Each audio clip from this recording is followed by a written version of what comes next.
এই ছেলে জুনাইদ অত্যন্ত নরম মনের একজন ছেলে। সে বাজার থেকে ইফতার কিনে নিয়ে আসছে। ভাই ভাই আমাকে কিছু টাকা দিন, আমি ইফতার করব।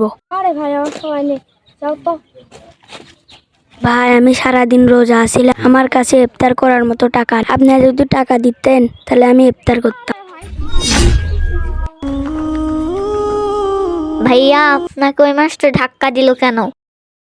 ভাই আমি তো রোজা আছিলাম, ওনার থেকে কিছু টাকা চাইছিলাম ইফতার করার জন্য। ভাইয়া আমি তো বাড়ির জন্য ইফতার নিয়ে চাইছিলাম।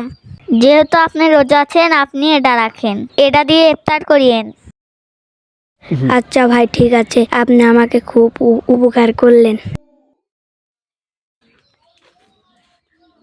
তুই খালি হাতে, তোকে না ইফতার আনতে পাঠিয়েছিলাম।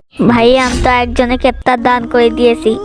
আলহামদুলিল্লাহ, তুমি খুব ভালো কাজ করেছো। হযরত খালিদ ইবনে জুনদুদ রাদিয়াল্লাহু তাআলা আনহু-তে বর্ণিত রাসূলুল্লাহ সাল্লাল্লাহু আলাইহি ওয়াসাল্লাম ইরশাদ করেছেন, যে ব্যক্তি কোনো রোজাদারকে ইফতার করাবে, আল্লাহ তাআলা তার আমলনামায় ওই রোজাদারের সমপরিমাণ সওয়াব দান করবে এবং ওই রোজাদারের একটুও সওয়াব কমবে না। রাসূলুল্লাহ সাল্লাল্লাহু আলাইহি ওয়াসাল্লাম আরো বলেছেন, যে ব্যক্তি কোনো রোজাদারকে ইফতার করাবে, আল্লাহ তাআলা তাকে জান্নাতে প্রবেশ করাবেন এবং হাউজে কাউসারের পানি পান করাবে।